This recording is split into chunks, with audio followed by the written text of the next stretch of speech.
Shifting breezes grace the inner spectrum of your glance. Yo, welcome to the second episode of The Minds with Hakeem. I'm here with a very special guest, someone I like to call my brother. Just recently met, and his name Ben Spellman. And we're here at his spot, Good Vibes Yoga Studio down in Des Moines. Introduce yourself to the people, Ben. Hey, how's everybody doing? Like you said, my name's Ben Spellman. We're down here at 6th and College. And yeah, I guess you could say it's a studio, but a little more than a studio. A little bit, a lot more than a studio. Yeah, I would say. Yeah. For sure. So on this episode today, we'll be discussing yoga and just like how to incorporate different yoga into your life. And then like how much peace yoga brings me. That's what I'll throw in. But I'll let Ben. He's the yoga specialist, so I'll let him give us everything we need to know. But I do want to get it going with the icebreaker question I ask all my guests. Ben, you drink coffee or tea? I think you for sure drink coffee. Coffee. Espresso. Espresso. Straight. All day. Crazy, man. Crazy. And need a little sugar. And that's probably not the way to go in the yoga world. But just saying. You can be different in this light. Yeah. but all light. But all lights. But my icebreaker question would be is your top 3 people dead or alive you would choose to get a cup of coffee with, to just have a conversation, just be a sponge, learn from, and also give what you have too. Ooh. That's good. For sure, Bob Marley. Told you I knew one. First and foremost. I mean, he could probably be Bob Marley. Bob Marley, yeah. Just because how much wisdom that still today that he was spitting, 40 years ago, all of the lyrics he's talking about right now, they're all happening again in front of us today. And all of his lyrics come down to, they can be reached by a 12-year-old, can understand them, so it's not so complex. Mm-hmm. So he gets the message across super clear. Really, Bob Marley. Like, honestly, I'm going through it and I'm trying to think. But no. I mean, if you could just take Bob Marley, I'll take that answer. Like that. We'll rock with that. Yeah, let's just sit. Let's just sit with Bob Marley, and that's actually dope. And that was the one guess I had for you, but I was like, I wonder who the other two, but he ain't got no other two. On the real, it'd probably be my dad, just because I'll probably only have a few conversations with him. Mm-hmm. So it would be nice to, just know more of, where you come from, your seed, Mm-hmm. So that'd be the other. Other than that, it'd probably be Bob, my dad and Bob, Yeah, most certainly. Yeah, that's what's up. That's dope, man. I appreciate that. I like that question to start. It gets the mind going before we jump right in. But first off, I want to ask, before we dive into yoga and meditating, how have you guys been doing the coronavirus? Like, how's everything been flowing? Have you been affected at all? Oh, yeah, we've been affected. But, what we do at the studio is free will donations. Mm-hmm. So, I mean, the only way people are being affected for the most part is financially. When you do stuff with no financial intention involved and you're just serving and giving, I mean, you're just still doing you. Mm-hmm. So I guess what we can say hurt us is just the lack of people being able to come because they're scared to be around each other. So that's what's hurt us, is just the involvement of people wanting to be around due to social distancing, mm-hmm. and, just the fear that is running all around. So and that's a hard part, because like me, I'm very extroverted as well as yourself. Like, we spend time with people, and like we always like pray and like look out for the introverted people. But in this time, it's the extroverted people that's in shambles. Like, we can't be around the people we love and show love and affection to the ones that's around. So I get you in that standpoint. That's tough. Like, especially it's tough. It's tough in the dojo. For sure. And I mean, it's just part of it, right? It's Mm-hmm. it's a new way. It's something we haven't been through. So I'm just anxious. It mixes stuff up. It makes humans have to learn how to do things other ways. And then it really puts a lot into perspective when, everything just shuts down. And now y'all have to wear a mask everywhere you go. You know what I mean? It's the new norm. That's kind of how it was in Indonesia. Yeah. But like, it was for like pollution Yeah. issues in the city, but like all the women for sure were wearing masks. Men sometimes they're off and on, but when I walk outside, I'm like, man, I'm in my country. Like it's Right. weird. It's weird, bro. And the adjustment is super different. Yeah, definitely. Especially with, just doing yoga. The whole idea is to breathe. Yeah. And now they want you to wear a mask. Suppress your breathing while Yeah. doing yoga, So which makes yoga harder. To be harder. honest. Yeah, I 'Cause saw I you. struggled. I saw you. I struggled yesterday morning with the mask on, bro. I saw you. Woo. All right, cool. All right, jumping right into the questions and let's get it going. First off, I just want to know if you could give us just a general view of Good Vibes, yoga, and the movement, everything you guys do. You guys do a ton. All right. So the yoga is self-explanatory. We offer yoga classes here Monday through Saturday. We have a few different instructors, but that's just one part of it. So that's something that the movement offers. We also, every other Sunday, hand out food to the neighborhood. And what we try to do is get somebody local from the neighborhood that will make the food. We'll give them the money, and then we'll hand out the food. Other than that, we have all different types of kids programming. All summer, we work with high school boys in construction, just teaching them different types of skills.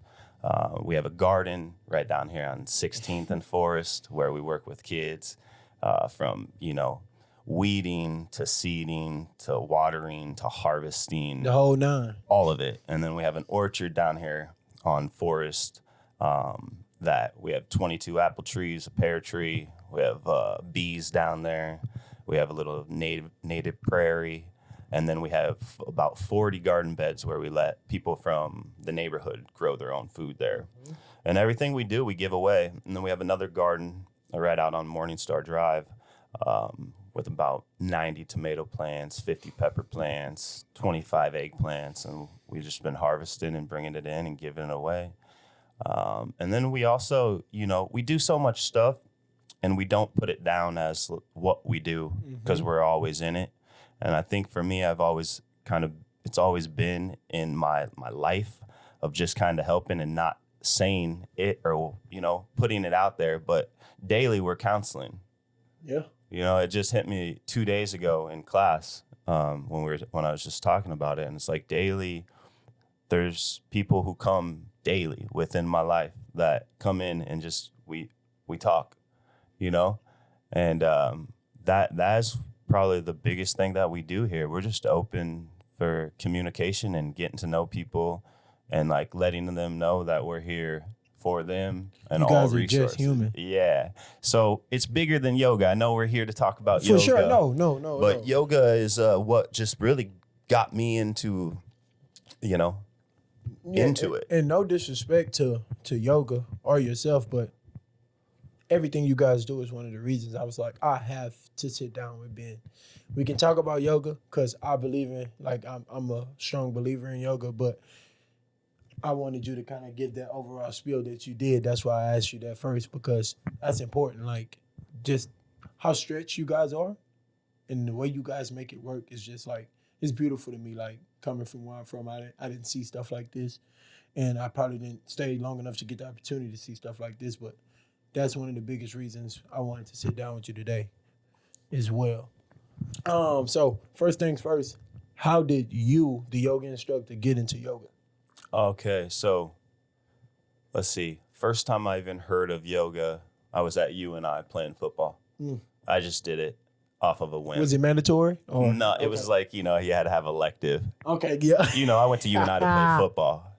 That's it. Yeah. I was that guy. I was that stereotype.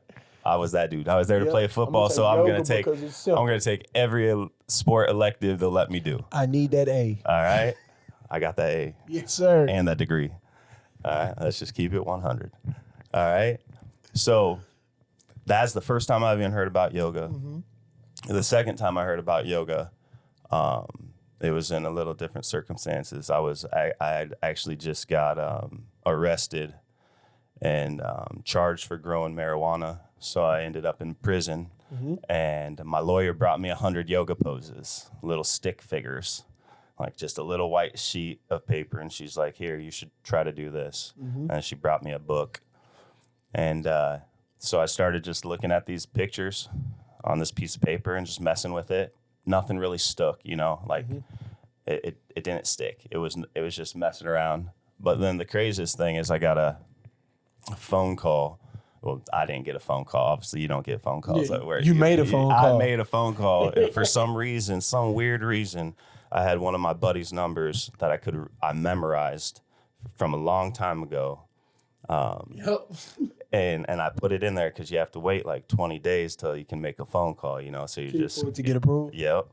And so I hit him up out of nowhere, and he's like, look, man, I'm moving back from Colorado, and I'm going to open up yoga studios. And I'm like, yeah, get out of here, man. Because we were just, ain't no way. Yeah, we were just football guys and track, you know, just kind of the typical, like, no way, you're not doing yoga. What happened to you, you know? And so I was like, that's funny, man. My lawyer gave me these poses. I'm just messing around. And I was like, that's cool. He's like, well, I want you to, you know, build them for me because I have a contracting company. So that's what I do. That's how I keep all of this going is through my contracting company, Good Vibes Contracting. And so I was like, man, I don't even know when I'm getting out of here. But yeah, I'd love to be down, right? So months go by. We stay in contact. And then about 8 months go by. I get sent back to revisit you know, my charges or whatever. And since I had never been in trouble, you know, I was down. I did like 7 months, and the judge let me out. And the crazy thing is the day I got out, I got a call from my buddy, Adam. The one you made the call to? Yep, the one I made the call to from Colorado. They had already moved back in that 7 months. They got a building, and literally the day I got out, I got a call from him. And he said, I need you to go out to West Glen and give me a bid because we're going to build the first Power Life yoga studio out there. So I had, within that, like 24 hours, I went to West Glen, looked at it, gave him the bid, got the job. Just like nothing happened. Been flowing ever since. Flowing ever since. And so at that time, I wasn't even doing yoga. I was just building the studio. But after contract, and so I would just start doing all the work, and then Adam would be like, "You should come over to this." It was like a little daycare where he was training teachers to be yoga teachers. So I'd show up, all chalk, drywall, dust everywhere, jeans, boots, and just start doing yoga, and just fell in love with it from there. And then I just started doing like teacher trainings. Then I did more trainings. Then I did yoga like 3-4 times a day. And then, I mean, that's how I got into yoga right there. From prison to getting in trouble to coming out to having an opportunity to build some yoga studios to falling in love with yoga, you know, and just letting it really take over. It's what I needed at the time, right? And that's what's beautiful with it. It comes at the right time when you need it. It comes naturally. Yeah, and you have to allow it to come naturally, right? No force. No That's force. Dope. That's dope. I'm glad to get the background on how you got into it. I was really looking forward to that one. So moving forward, I want to know just like when you finally learned how you came up through it and like how you got to this point where you're at, what makes you like in that stage of learning and teaching, what made you so passionate about yoga? Like, what is it for yoga that makes Ben like go? Like, so for what yoga does for me is really just open me up, right? But it's everything. It's not just yoga, right? It's not. It's not just yoga. And you got to understand, like people think of yoga and they just think of a physical practice, and the biggest thing in yoga is the mental practice. You know, the truly mental slowing down practice. You know, as Westerners, we love that physical, that sweat. We like that workout. But I feel that what yoga has done for me is just allow me to look at things in a different way. More of an understanding, because when I first got into yoga, I still looked at it like a sport. Like I wanted to be better than everybody at yoga. All right. So if you were next to me, I'm going to do the pose better than you. And it started out more of an ego thing. And then I just slowly started getting into my body and feeling things that I hadn't felt in a while that were being closed off. And now I'm bringing them back to surface. Right. And so just playing with that. And I mean, it's over. I mean, I'm still learning. I don't have any of this figured out. And that's what I love about it. Because I thought I had something figured out and then I didn't have it figured out. So then I went and trained somewhere else and did some other yoga. Thought I had something figured out. It wasn't figured out. Went to another yoga place, worked with somebody else. Thought we had it figured out, right? And so what I learned through the process of going through all these little things of thinking like what yoga is, it's like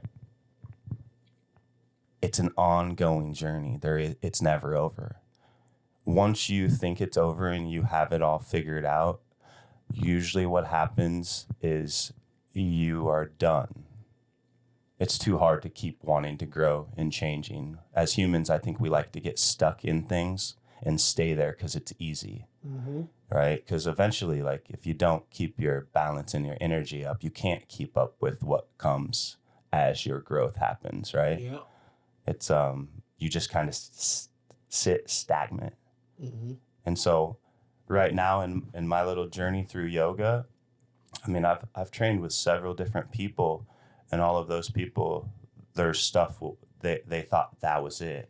Yeah. Right? So they had to get to that point somewhere of like, all right, now this is it. I can share this. Yeah, I can share this, but this is it. Yeah.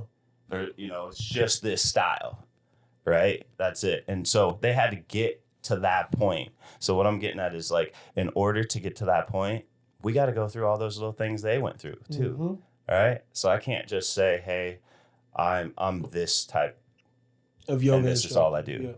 Yeah. And that's all I can give you. All these other ways, you got to go through all those other ways to truly share, to understand. It's what I feel. No, I feel that too, because yin yoga, I think I said it right. It's not fun. Ooh, it hurt. It hurt, but like your passion, like you said, it opens you up, and like just to give a little bit of my side about what yoga do for me, like I figured out like it opens me up completely, but you have to come to yoga prepared mentally and physically to work, because I'd have been times where I'm in your yoga studio training through you and I'm about to throw up in there. You steady flowing, man. I'm like, oh my goodness, man, can you stop? But like, it's just like those days I wasn't mentally checked in. I stayed up too late. I did something that like that. Right. Like you have to come mentally prepared. Yoga is, for those of you who think yoga easy, come down here to 6th Street. Come on, I got something for you. All right, cool. Keep it going. So, my next question would be, how do you incorporate yoga into your everyday life? Me knowing that you teach yoga almost every day right now, give us something like just off the yoga mat, like kind of like this setting right here, or everyday life with the kiddos or something. Just off, like outside of yoga? Outside of yoga, how do you incorporate the practice into your everyday life? Well, I mean, yoga is life, like I said, it's just a label. Yep. Right? So whether it's your journey, whether it's whatever label it is, that, that's it. I try to incorporate it in everything. But I feel that yoga is a thing of awakening, awareness. So I try to be awoke every day. I try to be aware every day. I try to put that not only into my friends or students or kids or anyone around me, like, it can be practiced every single day. Like I said, it doesn't just have to be a physical practice. It's like yoga is as simple as I say. When you wake up, do you look in the mirror and say, man, I'm so damn thankful I woke up? Like, that's a practice every day, right? That's a mantra. Like, you can do this in anything. Like, I always try to, every class, let people be aware of all their limbs, all their toes, their fingers, their ears, every little joint, everything, and look at it as a gift. It's a gift, right? So that's all part of it. That's an everyday practice. Like, my thing is I like to try to not go against things just to go against things, but see if there's other ways to do things, to understand them. Innovative. Right. So everybody always thinks we have to go and meditate in a quiet place and like you have to have all of this stuff, right? Yeah. Or to do yoga, we have to have this studio and we have to have these mats and we have to have. You don't, right? It's just like sports. It's like soccer. It's the world's biggest sport. Everyone plays it, but when it comes to the West, now you got to pay for it to play. Yeah. All right. So it's just really just. I don't know how to really wrap my fingers around all of it. Well, I think you kind of did when you was like incorporated into everything. You analyze, you try to be innovative with not just doing things the right way or the one way. And I think that's huge because like you relate to us students a lot in the class. Like, don't judge your movement, don't judge your pose, live in it. You can feel it because I'm feeling something different from you because our bodies are different. And I think that's like something that like I think that's incorporating myself into the real world. Don't judge like myself when I'm somebody doing something. Don't judge myself, so don't be so harsh on myself. Yeah. Breathe in it, live in it. Live in it. Yeah. Exactly. I think that's really dope. I thought the way you spun that was dope.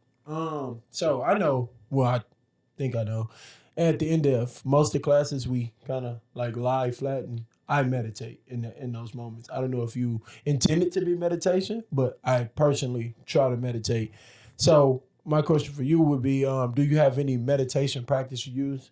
If not only at the end of yoga, outside, and then if so, what is your favorite way to meditate? So like I was getting to, like I meditate throughout. I feel that meditation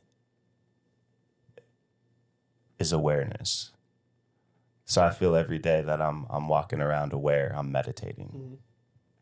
All right. So if I'm going to practice meditation, I rarely come and just sit as what we see in magazines and what we think upon, like what meditation should look like. Right. Some of the most of my meditation truly comes when I'm at a red light. And as every red light I'm at, I try to take myself into a breath. I try to let my shoulders fall. I try to feel my sternum kind of lift, and I just breathe. And I try to do that at every red light. That's my trigger. Red light, that's what I do. Bring it all back. Bring it all back. But every time I practice daily, I end class, like I end with just sitting, and just sitting. Like we think we have to go so far. Like you can just sit and that's it. You're meditating. Like you can sit straight up. You don't have to fold your legs. You don't have to be on the mat. No, you can just sit. You can just sit in a chair in silence. Like, see, the thing is like we want more information. We want more. And it's all there. Just sit. It's no different than when you just have a kid and you're like, just sit. Calm down. Right? Get yourself together. And breathe. We always try to make stuff more like, oh, I got to go to my meditation, or I got to go to my therapist, or I got to go to this, right? Just sit. What I want people to get through our yoga is this is just a part of it. Mm-hmm. You're going to grow out of this, right? I always say it's like a gateway. We're the gateway to yoga, because I'm only going to be able to give you what I can give you in my 10 years of what I have. Mm-hmm. So eventually you'll pass that, because I'm only really wanting to be in one area of yoga, and that's community. Yeah. And I just really want people to come together so then they can go find it. I'm never going to be worried about like if you have the best handstand. I'm never going to be worried about your front splits, right? I will hope to get you there in the safest way possible, but that's not my end goal through yoga is connecting us as human beings. No. To just bringing us like truly united, and especially in the times of where we're at right now in this world. Like you were in class a few days ago, and it's like in these last 4 years, I've just been trying to look at people as energy and human beings, right? And try to get color, no, and I know it's there. Don't get me wrong, no, for sure. You know what I mean? Because now what's going on is that you can get into. Everybody wants to have a side. Everybody wants to have an argument, and nobody wants to know or figure out a plan on how are we going to make this work and go forward.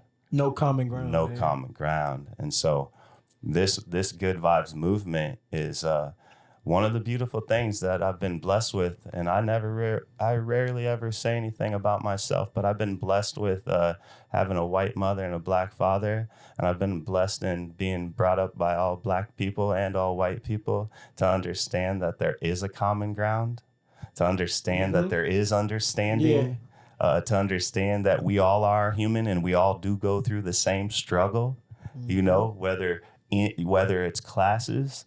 You know, but the real thing that's going on in our world right now isn't it, they want us to believe that it's a race thing, but it's an economic thing. It's a class thing. It's a money thing. So it's about putting us in boxes. So I always use it in yoga, right?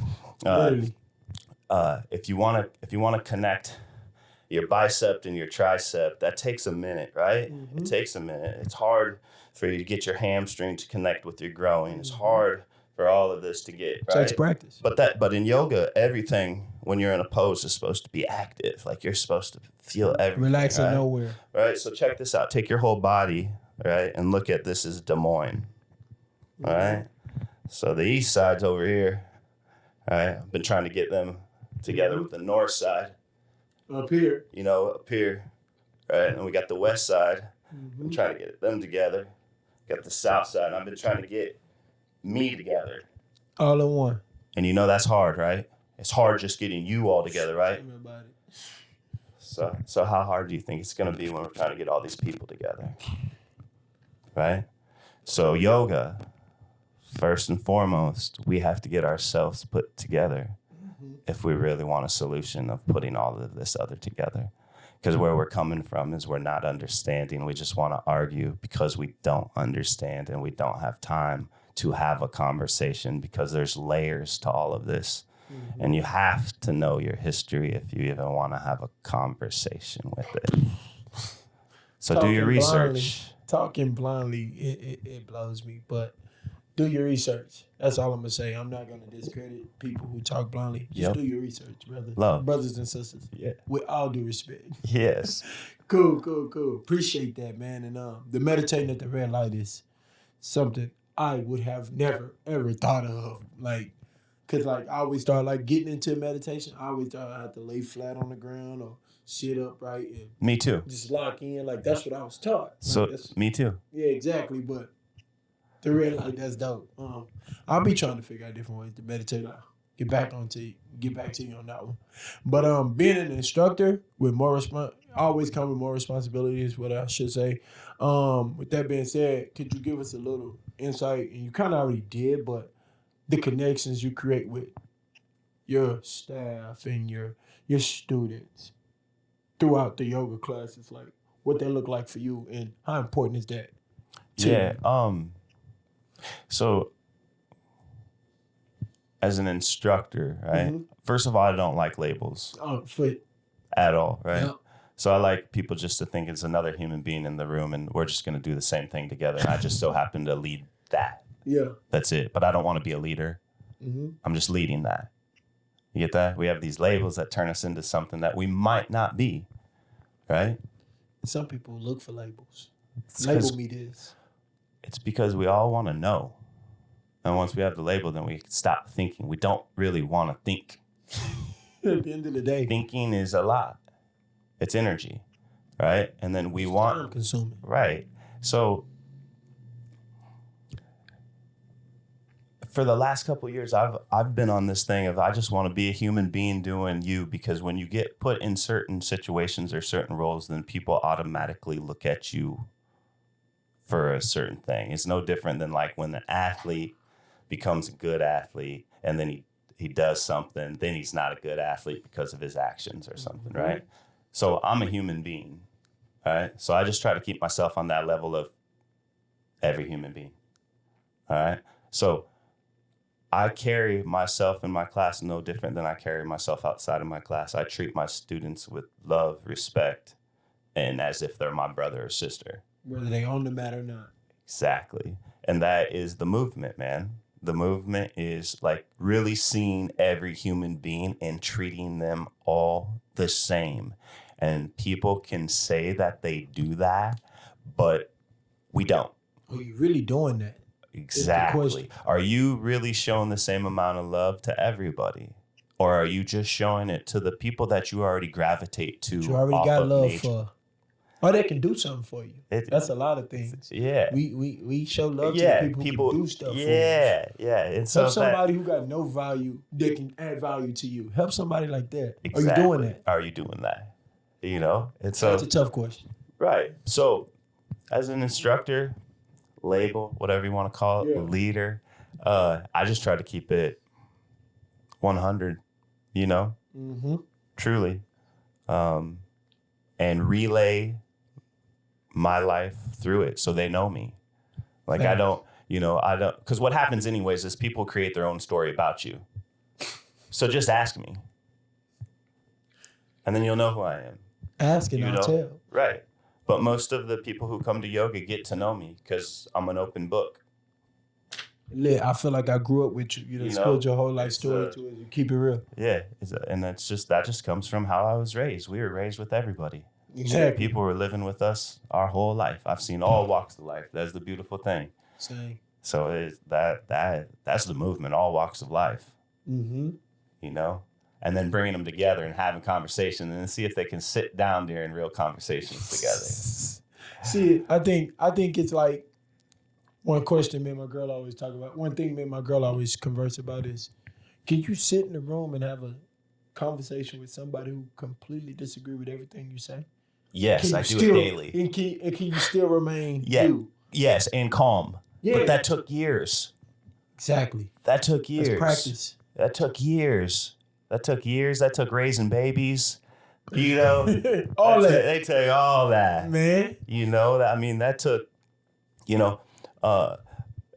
were talking about meditation. You want to know the biggest meditation is like they always prison. Just sitting there. Sitting. I sat and manifested everything these last 10 years. But I didn't manifest the next 10. See what I mean? Yeah. Like I'm in it. This is one of my buddies told me this. He's like, I dreamed to go to the NFL, and I got to the NFL, but I wasn't dreaming of myself in the NFL. Do you get it? I get it, but so it's like dream, wow. like you're there. You dream. You got yourself through it. Uh-huh. You're there, but you didn't manifest while you're in it. So right now, I am in what I have manifested, and I'm at a place of growth now. Mm-hmm. I need to grow. Something's good. We're at a changing point. Exactly. See what I mean? Like it's the same thing. And in prison, what I understood is if you sit and write down daily what you truly want to be doing and feel, you'll get it. I agree with that. You'll get it. When you have the providence or the opportunity to come in front of you, then it's on you and your action. What usually happens is people don't act when the opportunity is in front of them. Mm-hmm. But that meditation, when I came, that moment. It's the same thing. I got out, and a week later, I had a job. That doesn't happen. Especially for people coming out of the system. That doesn't happen. So that was meditation. When you don't want, like most people, you want to know what meditation is like taking yourself somewhere in a place where you don't want to be, mm-hmm. and taking your mind to another place and not letting that place take your spirit. And once you can do that anywhere. Anywhere. Bomb drop. And that's truly where it was at. Was there. Sheesh. Yeah, that's dope. That's real. That's real. I think I want to end it that way. I think that was it. That's what we needed. One final question. It might lead into another one. I do apologize, but just give us a little insight where we can help and reach out. What projects are you guys working on right now, and where can people find you? All right, so this is good because I don't do any of our social media. I do that on purpose. I haven't been on social media. It's not your expertise. No, not my expertise, but also, so I get social media. It's great. It's helping everybody, right? It will help the podcast. It will help everything. I get it for the good of what it does. But let's be real. It's the real coronavirus. All right, let's be real. So you could, but here we go. This is the catch in the world, right? It's like, how real are we, right? Yeah.